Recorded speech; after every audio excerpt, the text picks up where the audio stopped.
Bueno, en esta segunda parte nos vamos a meter entonces con otras medidas para mirar la cuestión de las condiciones de vida familiares, ¿no?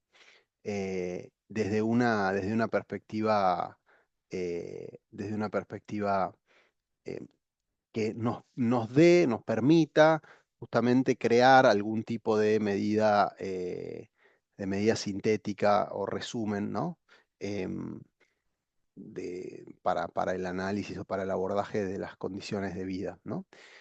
Porque lo que dijimos hasta acá, bueno, en el informe que mostramos, en el informe que veníamos viendo del INDEC sobre condiciones de vida, es que, bueno, nos presentaba seis, eh, seis dimensiones para mirar, bueno, el acceso de los hogares a las condiciones de saneamiento, a la calidad de los materiales de la vivienda, pero claro, no nos ofrece una medida sintética o resumen de cómo sintetizar todo eso en un dato, ¿verdad? O sea, nos ofrecen muchos datos que son relevantes, que son muy útiles para el diagnóstico y que obviamente permite hacer política pública, ¿no? Si alguien dijera, bueno, ¿cuántas cloacas hay que hacer en Argentina? O cuántos hogares no tienen cloacas y necesitamos hacer cloacas, ahí está el dato y nos permite hacer eso, ¿no? ¿Cuántos chicos no van a la escuela y dónde están? Ahí está el dato también, ¿verdad?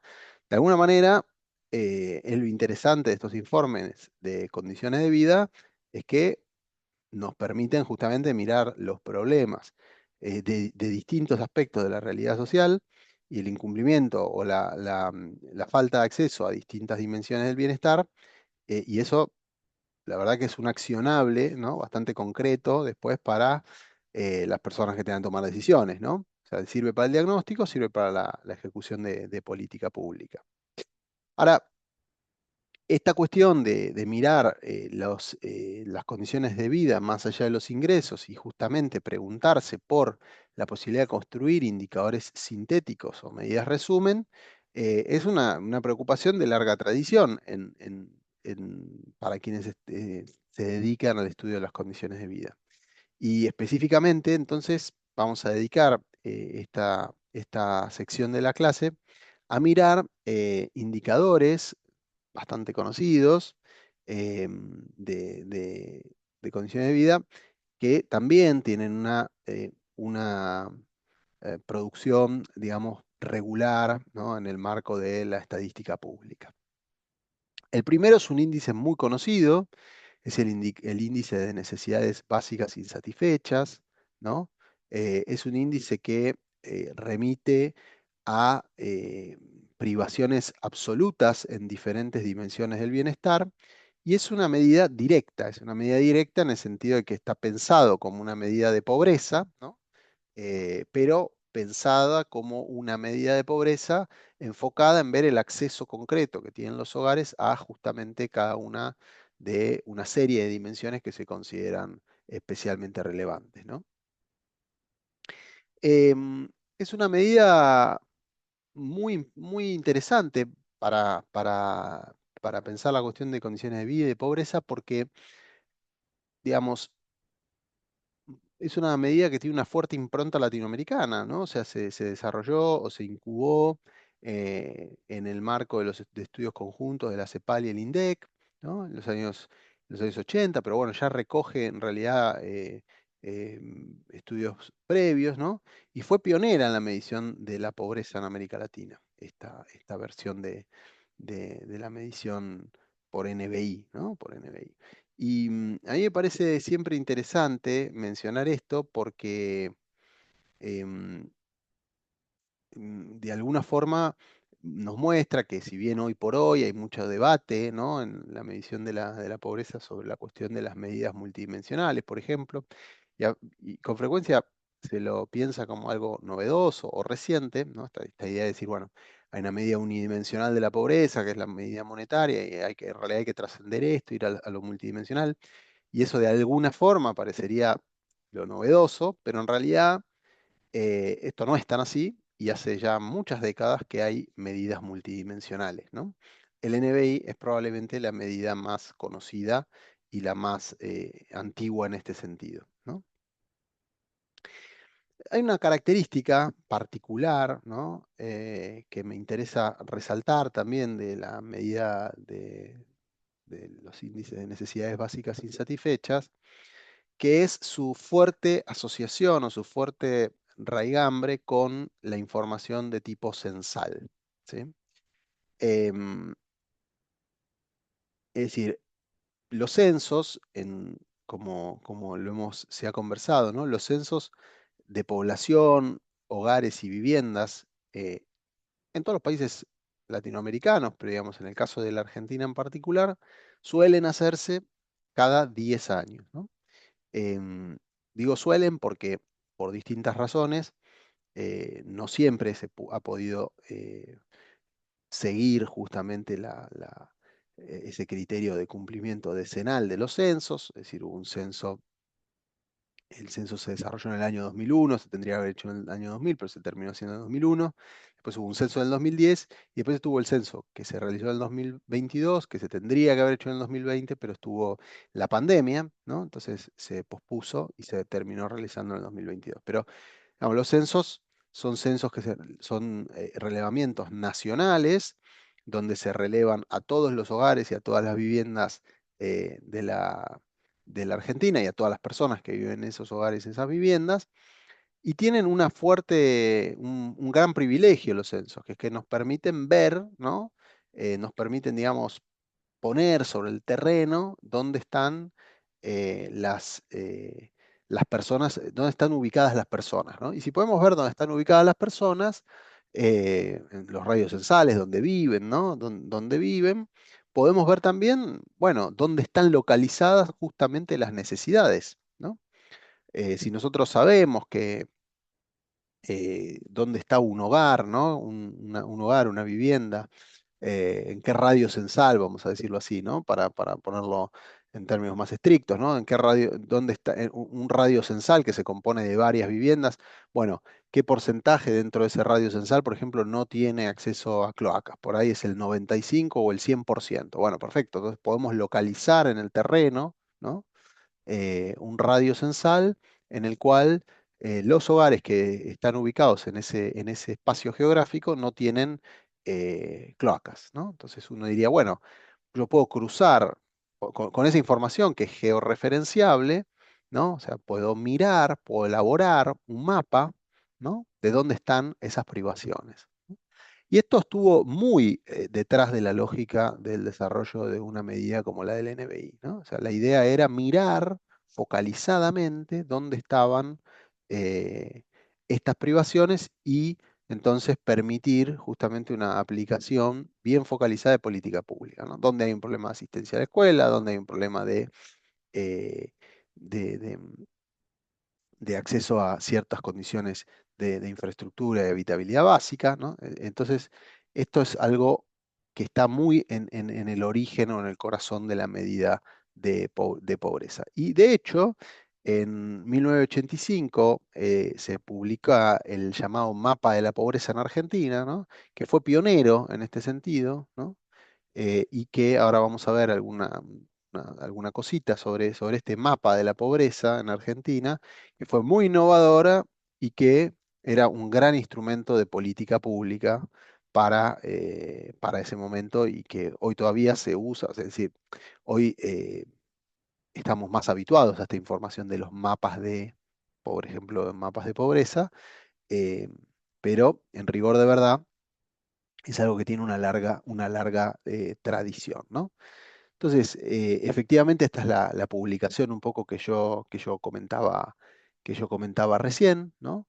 Y fíjense que la, la- lo que nos permite mirar este mapa, ¿no? Este es el mapa de la pobreza en Argentina, eh, publicado en 1985, que se construyó justamente a partir del Censo Nacional de Población y Vivienda, ¿no? Miren, ahora vamos a ver cómo se construye el indicador, etcétera, pero lo que yo quería era mostrar justamente este mapa, ¿no? Qué porcentaje de los hogares tienen necesidades básicas insatisfechas a nivel, por ejemplo, de provincia, ¿no? Entonces, en la provincia de Buenos Aires, ¿no? El porcentaje de hogares con con necesidades básicas insatisfechas estaba en el orden de entre el 10 y el 20%, ¿no? En esa ratio, ¿no? Fíjense, por ejemplo, que las provincias del norte del país, ¿no? Claramente delineaban una situación mucho más grave en términos de NBI, con niveles superiores al 50%, ¿no?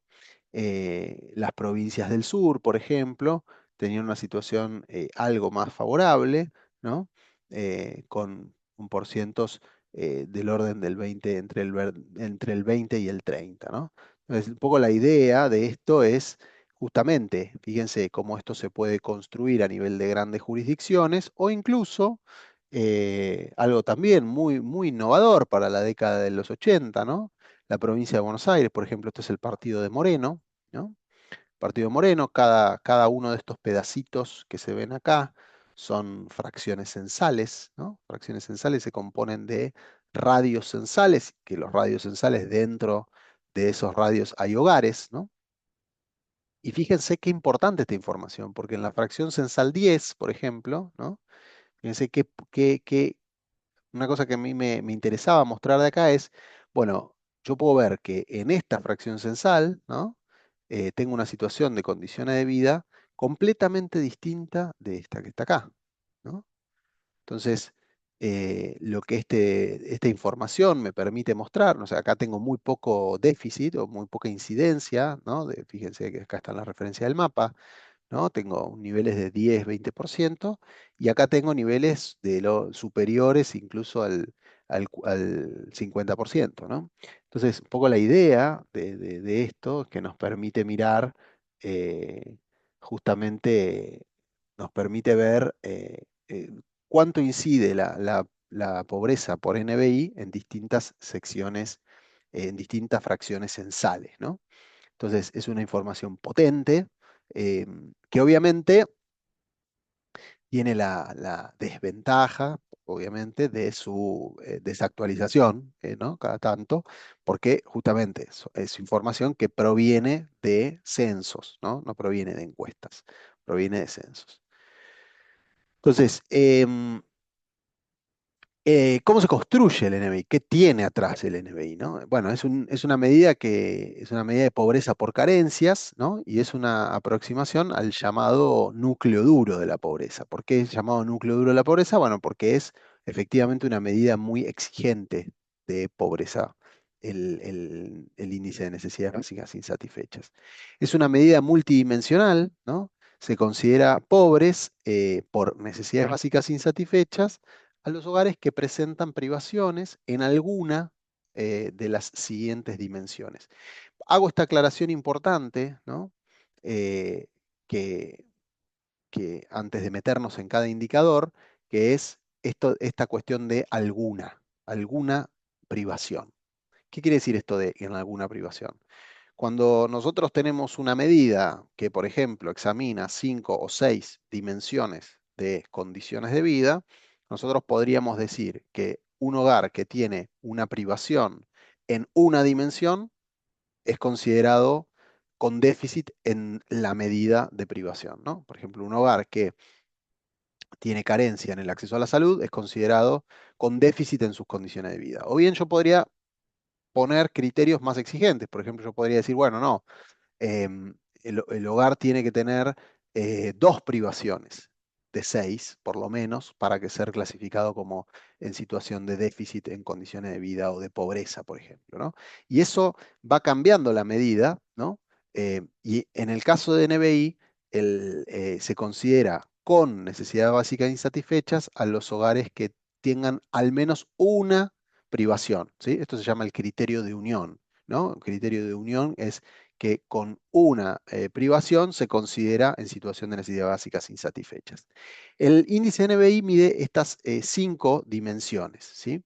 Mide la dimensión de vivienda eh, y se considera necesidades básicas insatisfechas en situación de privación a los hogares que moran en habitaciones de inquilinato, eso es hotel o pensión, y viviendas no destinadas a fines habitacionales, ¿no? Viviendas precarias, ¿no? Y otro tipo de viviendas. Eh, en condiciones sanitarias tenemos a todos los hogares que viven en viviendas sin baño o letrina, o sea, es un nivel muy exigente de privación, ¿no? En hacinamiento se considera en situación de hacinamiento o NBI 3 a los hogares que están en situación de hacinamiento crítico, es decir, que hay más de 3 personas por cuarto habitable, ¿no?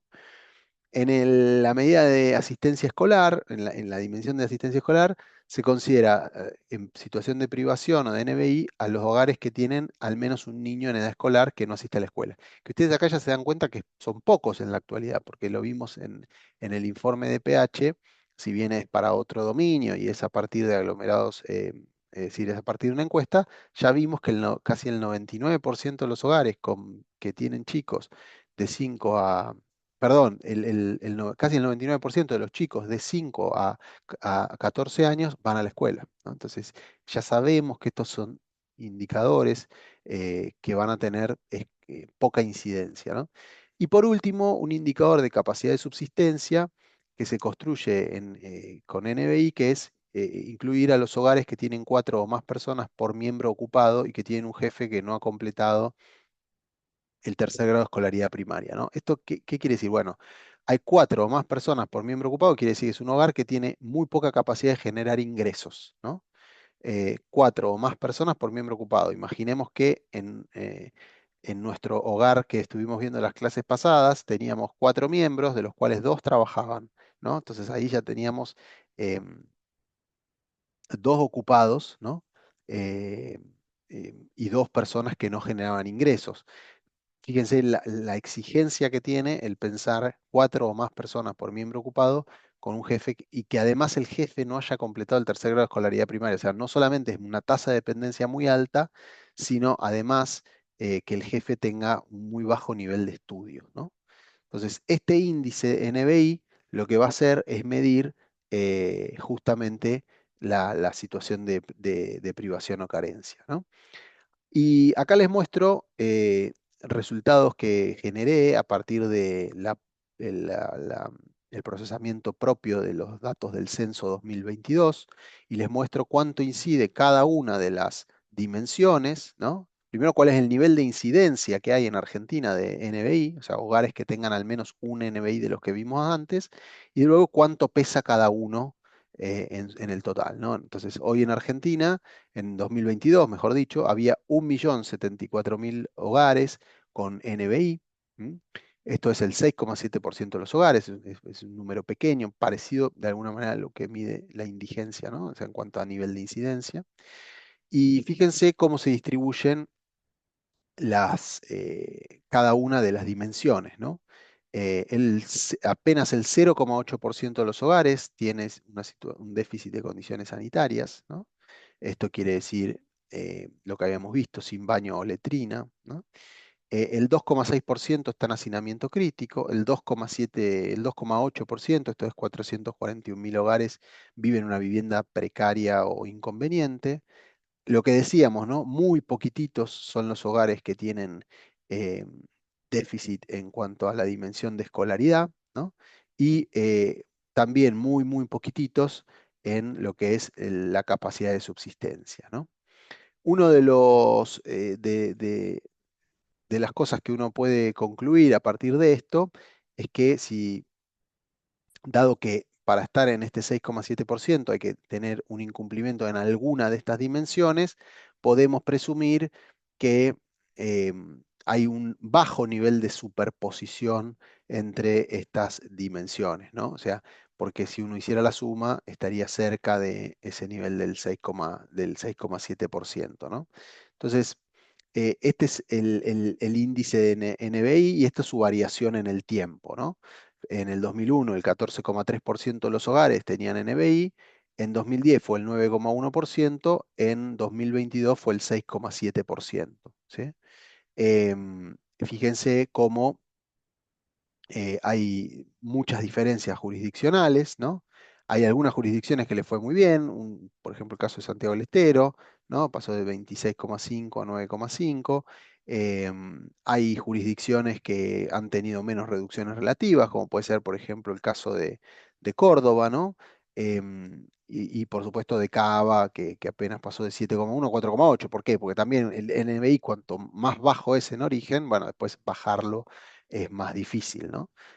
Pensemos localidades como Formosa, que tenían 28% de NBI en el 2001 y hoy tienen 11,7. Es decir, hay realidades territoriales muy distintas y de hecho nosotros les vamos a proponer algún ejercicio vinculado con esto de cara a la práctica o al análisis de esta información, ¿no? Entonces, esto nos permite ver tendencias, ¿no? Tendencias a nivel de aglomerados. Bueno, ¿qué pasó en los distintos aglomerados que fue haciendo que estas medidas de NBI en algunos casos se reduzcan tan fuertemente y en otros menos, ¿no? O sea, ¿qué puede haber estado operando detrás de estos cambios? El otro punto que me interesaba ver o comentarles tiene que ver con lo que se llama con la posibilidad que ofrece el índice de NBI de cruzarse con una medida de pobreza monetaria, ¿no? Como la que hemos visto en la clase pasada. Cuando se diseñó el método de necesidades básicas insatisfechas, eh, posteriormente, algunos investigadores propusieron lo que se llamó el método integrado de medición de la pobreza, que justamente consiste, perdón, en combinar, ¿no?, la medición por NBI con la medición por línea de pobreza. Y a mí lo que me parece interesante de esta propuesta para compartir acá es que nos permite pensar en situaciones de pobreza muy diferentes este cruce. Por ejemplo, los hogares considerados pobres por ingresos, ¿no? Em, que además tienen situación de necesidades básicas insatisfechas, son los que se llaman hogares en pobreza crónica, ¿no? O sea, son pobres por ingresos y además tienen privaciones en recursos muy importantes como las que vimos anteriormente, porque tienen problemas de vivienda, déficit en asistencia escolar, déficit en saneamiento, etcétera, etcétera, ¿no? Em, En el otro extremo tenemos los hogares que no son pobres por ingresos, no tienen NBI, que se definen en esta tipología como condiciones, hogares en situación de integración social, ¿no? Ahora, en estas diagonales hay algo interesante, tenemos hogares que no tienen NBI, pero son pobres por ingresos, ¿no? Eso es lo que llamamos hogares en situación de pobreza reciente, pauperizados o en situación de pobreza coyuntural, que son hogares que no tienen privaciones estructurales, pero que no tienen ingresos suficientes para acceder a la canasta básica, como vimos la vez pasada, ¿no? Y después tenemos los hogares que no son pobres por ingresos, pero que tienen privaciones en NBI, ¿no? Entonces se llaman hogares con carencias inerciales. Tiene que ver con carencias, que por ahí tienen que ver con falta de inversión en infraestructura o de recursos, ¿no? Que justamente no tienen un problema económico, porque tienen ingresos que están por encima de la línea, pero sí tienen carencias en necesidades básicas insatisfechas. Y la verdad que el estudio histórico de estos temas, ¿no?, en Argentina, por ejemplo, este es un estudio, estos son datos propios generados a partir de la encuesta permanente de hogares, procesados por mí y dos colegas con las que hicimos un trabajo vinculado con esto. Acá les muestro, por ejemplo, cómo evolucionó el método combinado a partir de encuesta de hogares, en este caso, porque necesito la información de hogares para poder hacerlo, ¿no? Esto es la encuesta permanente de hogares en la versión puntual y esta es la encuesta permanente de hogares versión continua. Y acá les muestro cómo justamente fue evolucionando la situación de pobreza y NBI, ¿no?, juntas. Entonces, los que están en gris son los que no son pobres y no son ni pobres por NBI ni pobres por línea de pobreza y los otros son combinaciones de pobreza y de línea, de pobreza por NBI y pobreza por línea, ¿no? Entonces, fíjense cómo en la década del 90 se achica, ¿no?, el porcentaje de hogares que no son pobres bajo ninguna de estas dos formas, ¿no? Y en particular crecen las formas de pobreza vinculadas con qué. Bueno, básicamente con línea, ¿no?, que es el amarillo, porque el rojo son con NBI y pobre por ingresos, ¿no? Esto se mantiene más o menos constante a lo largo de la década. El verde son los que son solo NBI, eso que llamábamos los pobres inerciales, ¿no?, los que son pobres por NBI pero no por línea de pobreza, eso se reduce muchísimo a lo largo de la década. Fíjense que casi no tiene incidencia en los años 2000. pero lo que crece son los que no tienen un NBI, pero son pobres por línea, o sea, los pobres, los pauperizados, ¿no? Lo que habíamos llamado, según el método combinado, los pauperizados, que es decir, no tienen privaciones por NBI, pero sí tienen privaciones monetarias, ¿no? Lo cual es presumible que tiene que ver justamente con la coyuntura macroeconómica, sobre todo de la década de los 90, ¿no? Entonces, esta es un poco la idea de mostrarles para qué sirve el NBI, qué nos permite hacer, y que ustedes conozcan eh, una medida de pobreza multidimensional como NBI para ver en profundidad cómo también se puede cruzar con otras medidas. Y hasta acá el índice de necesidades básicas insatisfechas. Yo quería también cerrar esta sesión, esta clase, con otro índice, ¿no?, que habíamos pensado compartir con ustedes, que es el índice de privación material de los hogares, el IPMH. El IPMH también surge de información censal y de alguna forma es un desarrollo propio de la estadística en Argentina, de la estadística pública en Argentina, que lo que busca es mirar eh, la situación de privación de los hogares eh, en función de, o tomando en cuenta dos dimensiones, ¿no? O sea, tiene algo parecido a lo que acabamos de ver de lo que propone el método integrado, ¿no? Por un lado, la privación patrimonial, ¿no? Lo que busca es capturar situaciones de carencias estructurales relacionadas con la situación con digamos, los riesgos o la protección que tienen los hogares frente al medio natural, los factores externos, las condiciones mínimas para el desarrollo de funciones biológicas básicas, ¿no? Y por otro lado, la privación de recursos corrientes, ¿no? Es decir, la privación patrimonial tiene que ver con carencias más de tipo estructural y la privación de recursos corrientes tiene que ver justamente con la capacidad de adquirir bienes y servicios necesarios, ¿no? Em, en este punto lo que se entiende es que el ingreso es justamente un satisfactor de esas necesidades, ¿no? Entonces, si el IPMH se va a enfocar, es una medida que también tiene una base censal, que se publicó, por ejemplo, hay un informe que se publicó este año a partir de los datos del INDEC, y que lo que nos permite hacer es distinguir cuatro situaciones de privación. Em, los hogares que solo tienen situación patrimonial, los hogares que solo tienen privación de recursos corrientes y los hogares que tienen situación de privación convergente. Privación convergente es privación patrimonial y de recursos corrientes. El último estatus que permite diferenciar el IPMH son los hogares que no tienen ningún tipo de privación, ¿no? O sea, tiene algo parecido a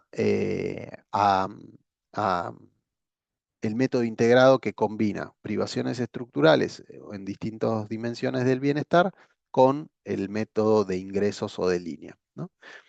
¿Qué pasa? El IPMH comparte justamente con el índice de NBI ese interés por medir la pobreza a partir de datos censales, ¿no? Esto ofrece la posibilidad de generar mapas de pobreza con alto grado de desagregación, que les vamos a compartir, también va a quedar como materiales en los recursos del campus, pero a su vez trata de superar, ¿no? Tres aspectos problemáticos que tiene el NBI que el IPMH trató de resolver. Primero es que en el NBI la probabilidad del hogar de ser identificado como pobre depende de, por ejemplo, su estructura demográfica, si tienen chicos o no, ¿no? Eso va a hacer que tengan NBI, por ejemplo, el tema de la asistencia escolar, ¿no? Después, la incidencia de la pobreza va a depender de la cantidad de indicadores que se usan para definir la población con NBI, ¿no? O sea, cuántos indicadores se usan, construye esto. Em, y hay otra cuestión que es, digamos, la idea de poder diferenciar, a diferencia justamente del NBI, como solo permitía mirar la clasificación con NBI, sin NBI, el IPMH busca una mayor granularidad en la posibilidad de distinguir estas cuatro situaciones que comentábamos, ¿no? Que es la posibilidad de distinguir entre solo privación material, privación de recursos corrientes, privación convergente, ¿no? O sea, el NBI solo permite ya decir con NBI o sin NBI. Em, Entonces, la estructura del índice de privación material de los hogares, algunas cosas ya las vimos porque se reproducen después, se usan como insumos para ese informe de condiciones de vida que vimos al comienzo de la clase de hoy. El índice de privación material de los hogares tiene dos dimensiones o dos bloques, ¿no? Uno es la cuestión de las condiciones habitacionales de los hogares, ¿no? Y la otra es el índice de capacidad económica de los hogares, ¿no? El índice de condiciones habitacionales va a permitir mirar justamente esa dimensión que hacía referencia a las privaciones de carácter estructural, y el índice de capacidades económicas va a tener que ver con mirar justamente la privación de recursos corrientes, ¿no? Entonces, a su vez, en el índice de condiciones habitacionales, en este que está acá, ¿no? O sea, en este subíndice de condiciones habitacionales de los hogares, se van a mirar condiciones sanitarias y la calidad de los materiales constructivos de la vivienda. De vuelta, fíjense que acá aparece la materialidad de los pisos, de techos y presencia de cielo raso, y la tenencia de inodoro con descarga. En el caso del CAPECO, es decir, el índice de capacidades económicas de los hogares, lo que se hace, tiene una metodología bastante más compleja, yo por eso acá no me voy a meter mucho con eso, pero es a través de un modelo de- de regresión. Se estima, eh, en función de los años de educación que tienen los perceptores de ingresos, em, se estima el ingreso que esos perceptores tendrían. Hay que tener en cuenta que los censos no capturan información de ingresos, ¿no? Entonces se estima de una manera indirecta, ¿no? Se estima en función de los años de educación que tienen los perceptores de ingreso de los hogares, se estima un ingreso que esos perceptores tendrían, y sobre esa base se calcula la situación de ingresos que tienen esa familia, ¿no? O sea, se estima el ingreso a partir de una medida indirecta. Y para mostrarles algún resultado, acá tenemos la incidencia del IPMH según el censo 2022, ordenados, la incidencia en los hogares ordenados de menor a mayor, y acá se puede ver justamente que en Argentina, bueno, en todos los aglomerados urbanos, ¿no? En todos los aglomerados urbanos, lo que tiende a ser predominante es, en general, digo, en general, es la no privación, ¿no? Pero fíjense que los niveles que logra capturar el IPMH son bien diferentes de los que lograba capturar el índice de NBI, ¿no? O sea, acá tenemos que, por ejemplo, en algunas localidades, como puede ser Santiago del Estero, Formosa, Salta, tenemos un 21,6%, ¿no? de hogares con lo que llamamos privación convergente, esto es privación en recursos corrientes y privación estructural o patrimonial.